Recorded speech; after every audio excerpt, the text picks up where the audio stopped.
YouTube, what is going on, guys? Welcome back to a brand new video. Today I'm going to be going over the top 5 loadouts you have to give a go after the Season 6 update in Warzone. As we know, Season 6 just released, and with every update there's always some weapon tuning, so in today's video we're going to be going over that. I won't be ranking these top 5 loadouts, they all play differently and are unique in their own ways. So with all that being said, guys, if you do go on to enjoy today's video or find it useful, definitely let me know by dropping a like and comment down below. It is always greatly appreciated. And of course, guys, if you are new around here, I'm always posting the best Warzone loadouts, Call of Duty news, gameplays, and more. So if that's something you guys are interested in, definitely feel free to subscribe. We're getting closer to 1,000 subscribers, so I really would appreciate it if you did. But with all that out of the way, let's hop right into these top 5 loadouts. So starting us off in the number 5 spot, we have the Cold War AK-47 and the Milano. So we're using this AK as a primary AR, meaning it's not going to be the best at close range, so it's going to perform best at long and medium range gunfights. With that being said, though, this thing barely has any recoil at all, and the time to kill is very quick, so here's what you want to use. For the muzzle, the GRU suppressor. For the barrel, the 20 Spetsnaz RPK barrel. For the optic, the arms 3x. For the underbarrel, the Spetsnaz grip. And then finally for the ammo, we have the 45 round mag. So moving on to the Milano setup that's backing this AK up. This thing is absolutely insane and one of the best close range weapons you can be using right now in Warzone Season 6. This build has no recoil whatsoever and it's very mobile, so you can get around the map with ease when holding it. So here's what you guys want to use. The agency suppressor for the muzzle, the 9.5 rifle barrel, the Raider stock. For the underbarrel, the bruiser grip to have better mobility up close, and then finally for the ammo, the 55 round drum mag. So moving on to the perks for this loadout, we have double time, overkill, and then combat scout. For the lethal, we have the Semtex grenade, and then finally for the tactical, we're running the heartbeat sensor. This is a fantastic overall loadout, so I definitely recommend that you give this one a go. So moving right along to our number 4 loadout, we have the M16 and the Modern Warfare MP5. More recently, this M16 has definitely had a comeback and it's performing fantastic again in Warzone. This build barely has any recoil and the time to kill is very quick. It only takes 3 to 4 bursts to down your opponent. So you're going to want to use the agency suppressor for the muzzle, the 20.5 match grade barrel, the arms 3x optic, for the underbarrel, the field agent foregrip, and then finally for the ammo, the 60 round mag. So moving right along to the Modern Warfare MP5. This thing has always held its ground since day one and it's still a fantastic close range weapon to use. It has a very quick time to kill, especially if you're hitting them in the head or the upper torso, and it barely has any recoil, so here's what you're going to want to use on it.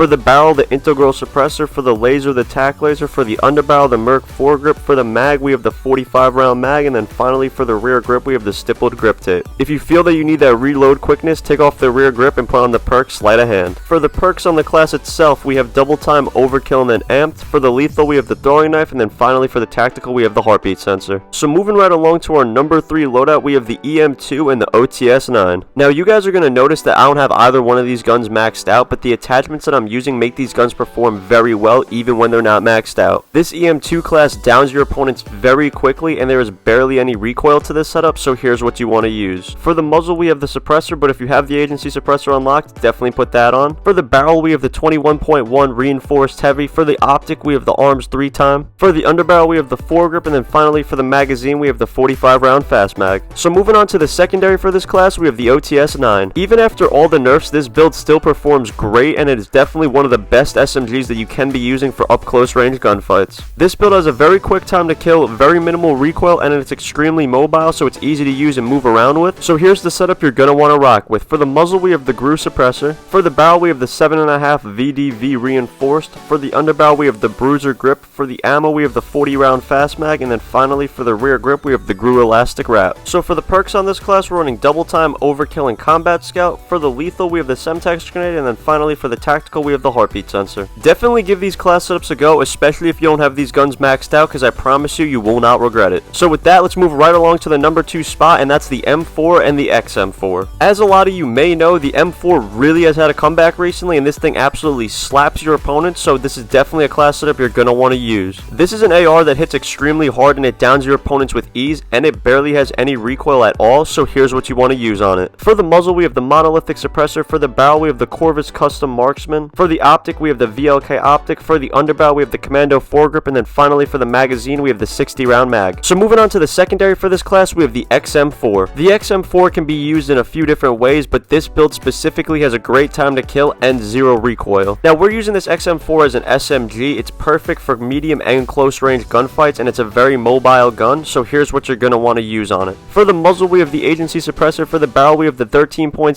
takedown. For the optic, we have the microflex LED. For For the stock, we have the Raider pad, and then finally for the magazine, we have the 45 round mag. So for the perks on this loadout, we have double time, overkill, and then amped. For the lethal, we have a Semtex grenade, and then finally for the tactical, we are using the heartbeat sensor. So with all of that, let's move right along to our number one spot, and that is the Mac 10 and the Craig 6. So as we know, the Mac has always been a great and viable option to use in Warzone for the past several seasons now. And nothing is really different in Season 6 with this thing. It still has a very quick fire rate, giving it an insanely quick time to kill from up close. And overall, the recoil is very easy to control, so here's what you're going to want to use on it. For the muzzle, we have the agency suppressor. For the barrel, we have the 5.9 task force. For the stock, we have the SAS combat stock. For the magazine, we have the 53 round drum mag. And then for the rear grip, we have the drop shot wrap. So moving on to the Craig 6, this thing has evidently had its nerfs and buffs, but in the beginning of Season 6, it plays very well. This thing is still a beam, so it barely has any recoil, and the time to kill is pretty quick as long as you're hitting them in the head or the upper torso, so here's what you want to use. For the muzzle, the agency suppressor. For the barrel, the 19.7 takedown. For the optic, the arms 3-time optic. For the underbarrel, the field agent grip, and then finally for the ammo, we have the 60 round mag on. So moving on to the perks for this setup, we have double time, overkill, and combat scout. For the lethal, we have the throwing knife, and then finally for the tactical, we have the heartbeat sensor. So this is another great all-around loadout since it covers all the aspects, so I definitely recommend that you give it a go. So there you guys have it. These are the top 5 loadouts that you need to give a go right now in Warzone Season 6. All of these loadouts definitely perform very well, so I recommend that you level them all up and give them all a go if you haven't already. All of the weapons that we went over today, a lot of people are going to start to use soon because they're going to realize how good they are, so definitely level them up because it's going to be well worth it. But with all that being said, guys, if you did go on to enjoy today's video or found it useful, definitely let me know by dropping a like and comment down below. It helps out the channel a lot and it's always greatly appreciated. And of course, guys, if you are new around here, I'm always posting the best Warzone loadouts, Call of Duty news, gameplays, tips, and more, so if that's something you guys are interested in, definitely feel free to subscribe to never miss out on a future video. We are coming up on 1,000 subscribers, so it will be greatly appreciated if you guys do go on to subscribe. Thank you for watching today's video, and I'll see you in the next one.